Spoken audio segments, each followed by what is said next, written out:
تیسری چیز آپ نے کیا فرمائی کہ جلد بازی والی دعا قبول نہیں ہوتی. اس اور آپ نے کیا فرمایا, اس کا مفہوم ہے کہ جلد بازی سے کیا مراد ہے کہ انسان جب اللہ سے دعا مانگتا ہے اور پھر آگے یہ کہنے لگ جاتا ہے کہ میں نے تو دعا کی تھی لیکن میری دعا تو قبول ہی نہیں ہوئی. ایسا کیسے ہوتا ہے کہ ایسا ہوتا ہے نا کہ اکثر ہم دعا کرتے ہیں اور ہم ایکسپیکٹ کرتے ہیں کہ فوراً ہی ہمیں رزلٹ نظر آ جائے. مطلب کل رات کو ہی تو میں نے ہونڈا سیوک مانگی تھی, اب صبح میں اٹھوں گا تو وہ فرشتے ہونڈا سیوک اٹھا کے پورچ میں لا کے کھڑی کر دیں گے, دیٹس واٹ وی ایکسپیکٹ. تو ایسے تو نہیں ہوتا کہ اب میں نے ابھی مانگی تھی اور فوراً قبول ہو جائے. ایوب علیہ السلام جب بیمار ہوئے تو اللہ کی بارگاہ میں دعا کر رہے. کتنا عرصہ دعا کی؟ 18 سال. اللہ کے نبی ہیں, ہم بندہ نہیں, اللہ کے نبی ہیں, لیکن نبی ہونے کے باوجود 18 سال دعا کی. 18 سال کے بعد اللہ سبحانہ تعالیٰ نے ان کی دعا کو قبول کیا اور ان کو اس مشکل سے نجات دلائی. تو ڈیوریشن کتنی ہے ہم میں سے کسی کو پتہ نہیں ہوتا ہے کہ ہماری دعا کس وقت قبول ہونی ہے. لیکن پوائنٹ یہاں پہ کیا ہے کہ ہمیں گیو اپ نہیں کرنا, ہمیں جلد باز نہیں ہونا, ہمیں فوراً اس چیز پہ کنکلوژن نہیں لے آنا کہ نہیں ہماری دعائیں قبول نہیں ہوتی. میرا ایک دوست ہے, اس کی جب شادی ہوئی تو اس کے یہاں اولاد نہیں تھی. 1 سال گزرا, 2 سال گزرے, 3 سال گزرے. فیملی کے اندر جب 2 سے 3 سال گزرتے ہیں تو ویسے ہی باقی فیملی والوں کے پیٹ میں درد ہونا شروع ہوتا ہے کہ پتہ نہیں اولاد کیوں نہیں ہو رہی. سو اب میرے سے بات ہو رہی ہے اس سے, تو مجھے کہتا ہے کہ یار تیمور جو ہے میری اولاد نہیں ہو رہی تھی, لیکن مجھے لوگوں نے بڑا کہا کہ فلاں مزار پہ چلے جاؤ, فلاں جگہ پہ چادریں ڈالو, فلاں جگہ پہ یہ کرو.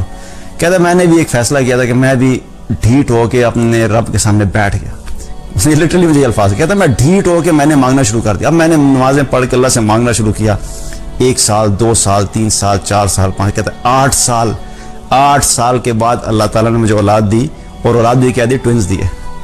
میں نے کہا یار تو بڑے زور دی دعا مانگی سی, مطلب 8 سال کے بعد ٹوئنز دیے, سبحان اللہ. تو مطلب پوائنٹ کہتا ہے میں بھی ڈھیٹ ہو کے مانگتا رہا کہ میں بھی اسی سے مانگوں گا جس نے فیصلہ کرنا ہے. تو مجھے 8 سال کے بعد اولاد اللہ تعالیٰ نے عطا فرمائی. تو کیا مطلب ہے کہ جلد بازی جب ہم کرتے ہیں کسی چیز میں تو اس پہ بھی دعا قبول نہیں ہوتی. ہمیں کنکلوژن پہ فوراً جمپ نہیں کرنا چاہیے, ہم نے مانگتے رہنا ہے. کب قبول ہوگی؟ کچھ ایسی دعائیں ہوتی ہیں جو اللہ واقعی فوراً قبول کر رہے ہیں. ہمیں اپنی زندگی میں نظر آتا ہے کہ ابھی دعا کی تھی, 5 منٹ نہیں گزرتے آپ کو نظر آتا ہے کہ دعا قبول ہوگی. کچھ ایسی دعائیں ہوتی ہیں جن کو آپ ہفتہ 2 ہفتہ مہینہ کرتے رہتے ہیں, اس کے بعد آپ کو رزلٹ نظر آتا ہے.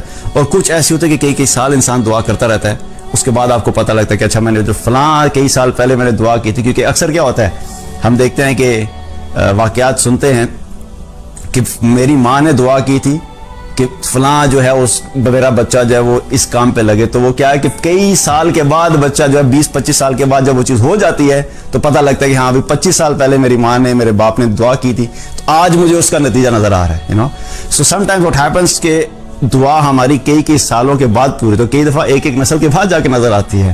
ابراہیم علیہ السلام نے کب دعا کی تھی اور جا کے آ کے نسلوں تک نظر آئی, دعا کا اثر نظر آتا ہے. So that's what it is کہ کئی دفعہ ہماری دعائیں جلدی قبول ہوتی ہیں, فوراً نظر آتے ہیں, اور کئی دفعہ اس کے اثرات جو ہے بعد میں نظر آتے ہیں.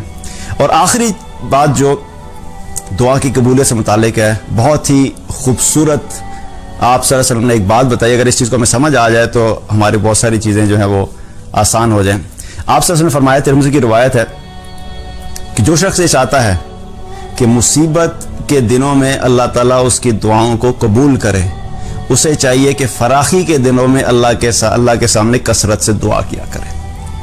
کیونکہ اگر ہم اپنی زندگی کا جائزہ لیں کہ جب بھی ہمارے اوپر مصیبت آتی ہے, کوئی پریشانی آ گئی, مالی تنگی آ گئی, بیماری آ گئی, جاب کا پرابلم آ گیا, بزنس میں پرابلم آ گیا, فیملی میں کوئی ایشو آ گیا, اولاد کا کوئی ایشو آ گیا, اس وقت اگر ہم دیکھیں تو ہماری دعاؤں کی جو فریکوینسی ہے اور ہماری دعاؤں کی جو شدت ہے وہ بڑھ جاتی ہے.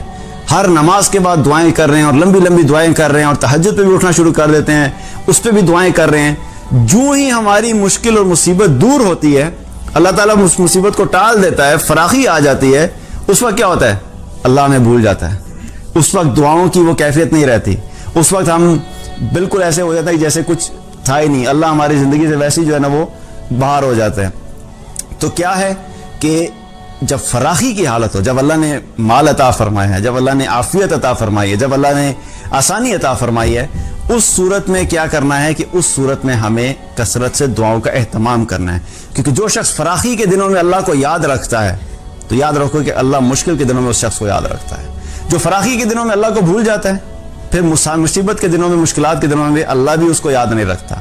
اور یہ ویسے بھی دیکھا جائے تو یہ تکبر کی نشانی ہے، کیونکہ اللہ کو ایسے لوگ ناپسند ہیں کہ جو دعا نہیں کرتے، اللہ کو ایسے لوگ ناپسند ہے کہ جو اللہ سے مانگتے نہیں ہیں، اور اللہ کو ایسے لوگ پسند ہیں جو اللہ سے کثرت سے مانگتے ہیں.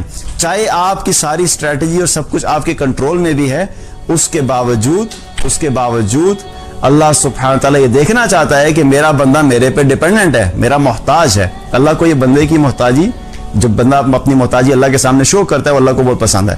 تو فراخی کے دنوں میں دعاؤں کو کثرت سے کریں تو انشاءاللہ مشکل کے دنوں میں اللہ تعالیٰ آسانی کا معاملہ فرمائے گا اور ہماری دعاؤں کو قبول فرمائے گا.